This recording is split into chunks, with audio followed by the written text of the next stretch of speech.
because there is still good in him, as we all know from episode 6. Yeah, because otherwise he wouldn't have saved his son. But maybe that's like maybe he's thinking about Padme. Maybe. But Padme tries to go talk to him. Yep. And she's like, it's okay. I'm in power now. We're going to have a good life because I'm in power. I'm just like, that's not the man I married. You're kind of turning me off of this. Right. And he's like, we'll rule the galaxy or whatever. And she's like, you're breaking my heart. And then Anakin, what happened? And then Obi-Wan's hanging out right by the ship, and he, suspects the worst. He's like, liar! You turned her against me! And then he starts force choking her. Yep. I was like, dude, what the hell? I mean, he doesn't kill her, thank the Lord. Well, no, not yet. But not yet. And then it's like, if you're not with me, you're against me. Only a Sith deals in absolutes. I will do what I must. Wait, hang on. Obi-Wan had a great line a few seconds ago where Anakin's like, don't make me kill you. And Obi-Wan's like, Anakin, my allegiance is to the Republic, to democracy! True. I just like the way he said it.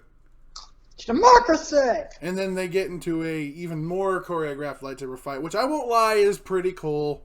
And the music was like...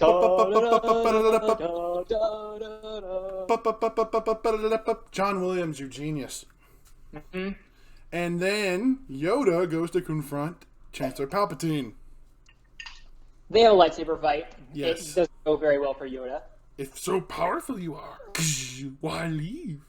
Zaxxon with lightning actually hits the guy. Yeah. You could block Dooku, but not me. You're getting old. Talking to who is? At least born with this face I was. That hurt, man. That hurt, Yoda. I know we're supposed to be enemies, but you don't have to be so hurtful. Yeah. And they're fighting at the same time Obi-Wan and Anakin are fighting. Now, I think it's cool when they both force against each other's hands. That was really cool. Yeah, I've always wondered what would happen if that happened. That was pretty cool. Although I do, Yep. I'm going to admit, I think the Anakin and Obi-Wan fight goes on for a little too long. Probably. But and kind of anticlimactically. I think what... It's over, Anakin. I have the high ground. Oh, hang on. I think when Yoda gets away on the speeder with, who was that? Yeah, I think it's so heartbreaking when he's like, failed, I have. Like, oh man, Yoda. And then, yeah, Obi-Wan's like, I have failed you, Anakin. I have failed you. And then, yeah, I have high ground. You underestimate my power. Don't try it. Seriously, don't try it, dude. And then, whoop. Anakin jumps. So what does Obi-Wan do? He lops off his one good arm and both his legs. And then Anakin just spontaneously catches on fire. And he takes his lightsaber. Yeah, like, I'm going to give this to your kid when he's, 20. Like, I'm going to have a kid. Hello, your wife's still pregnant, but I killed her. No, you didn't. Not yet. Shit. And then the dialogue between them it's actually kind of heartbreaking if you think about it. You were my brother, Anakin. I loved you. Even though, a Jedi shall not know anger, nor hatred, nor love. Yeah, but compassion is central to a Jedi's life. True. Plus, come on, if you and I were Jedi, which we kind of are. in the purest sense. Mm-hmm. But, I did find it kind of sad when Anakin just screamed, I hate you. I hate you. Even though it did sound kind of ridiculous coming out of Hayden Christensen's voice, I do think it's kind of sad how that's all of this shit just fell apart. Yeah, and can you imagine? This was the boy he raised like a son for 13 years. The boy he promised his master he would train. Right, and he that's the biggest chunk of failure he's probably ever felt in his life. And then, later, Obi-Wan takes Padme to medical droids to... On Pole Mass Pole, some medical planet. Yeah, to help deliver the children, because there's 2 of them. Yeah, it's like, babies? She is carrying twins. Gee, I wonder who they could be. Can't possibly place the names. And while that's going on, Emperor Palpatine finds Anakin on Mustafar all burnt up and crispy. Smells like Kentucky. Smells like Haagen-Dazs. That's an ice cream, dude. I know, but they make fried ice cream. They do? Yeah. But, okay. So he takes him to get all, patched up, in a sense. Which is funny, because so the suit that Palpatine had made for Anakin, for Darth Vader, is meant to cause him pain and to be uncomfortable to fuel his anger. Right. So he could have made... But at the same time, keeping him alive. Yeah, barely. Yeah, barely. If Palpatine really cared about his apprentice, he would have given him badass armor that enhanced his Force abilities and made him awesome. No, he did what he did so that he can be in power. He doesn't give a shit about Anakin. That's what I'm saying. Like, if he did care, Anakin. And by the way, I'm not saying that Vader doesn't look badass. He is, but if you know the history behind the armor, you know that it's just to make. Yeah, it's just to make him angry. A loyal servant, a lapdog, basically. Right, and yes, you heard it. You heard Noah right, folks. This is when Anakin gets donned in the iconic Vader suit and is no longer played by Hayden Christensen.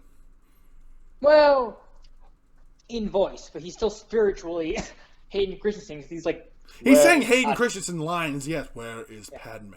Is she safe? It seems in your anger. I mean, you killed her. I mean, you. I couldn't have. She was alive. I felt it. Clank, clank. No! Wow.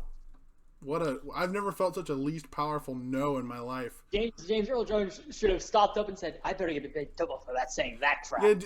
When they said cut, James Earl Jones is like, this is bullshit. And Padme passes away from, I guess, a broken heart. Which is an actual medical thing, so don't be bitching. It's not actually not in the same sense. Yes, dude, I am telling you, it is an actual, you can actually die from a broken heart. Not from a romantic broken heart. Yes, you can. From a medically ruptured heart. This is a completely different conversation. The point is, Padme dies and the babies are parentless. Yep. Because, by the way, Luke was born first. He's the older twin. Score. Yeah.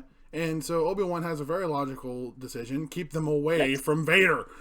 Yeah. So, like, we'll send him to his estranged family on Tatooine. We'll send her with that guy. With that guy. Yeah, they literally just go, yeah, you take it. Well, Organa's like, hey, can we take her? We've always wanted a daughter. Come on. And then she becomes a princess. Which is weird, because he's a senator, not a king. Yeah, that's pretty weird. And oh well, Star Wars politics. Yeah. And Obi-Wan is exiled on Tatooine so he can keep a close eye on the boy. Luke Skywalker. Yep, that was Luke Skywalker, folks. And of course the girl is Leia. Yep. And what I like is that it ends, not, like, it doesn't, like, end, but you see Owen looking at the twin sons. Right, yeah. Does every trilogy end with the twin sons? Seriously? No, Return of the Jedi didn't. True. Return of the Jedi started with the original trilogy started with the twin sons. True. They just became an iconic thing. It did. Some member of some Skywalker line was looking at the twin sons. True. So yeah, that's Revenge of the Sith. Wow. Oi. Yeah. I don't know what to say. I mean, this is the one I like most out of the prequels, but that ain't saying much. Yeah, and this is one I like the least. I don't even like this one. Oh, I mean, I like it more than I like, say, the sequel trilogy. We forgot to mention something. What? R2-D2 and 3PO, well, at least 3PO, their minds get wiped. 3PO gets his mind wiped, R2 doesn't. Yeah, R2, because he remembers most of the stuff in the original trilogy. Which is funny, or we'll get to this later, but C-3PO gets his mind wiped in this one, and it's just like, oh yeah, wipe his mind. What? And that's dear. And which is weird, because in the original trilogy, Obi-Wan barely remembers R2-D2. It's been 20 years, and I don't remember a shiny white droid. Yeah. I remember looking after that boy. Yeah, that boy, that brat. My apprentice's son. I hope he's not as whiny. Episode 5, oh shit. See, that's the thing. Like, when Obi-Wan says he was a good friend, there's no way during all this he'd reflect on him like that. He'd be pretty much a big shithead. I really hope the apple fell very far from the tree. Well, I mean, if you watch the Clone Wars, they had kind of a more friendly bond in that. Yeah, but considered canon. So what would you rate this? 2. I'll give it a 6. I really don't like episode 3. I'll just give it a 6. Fine, give it a 6. Good call.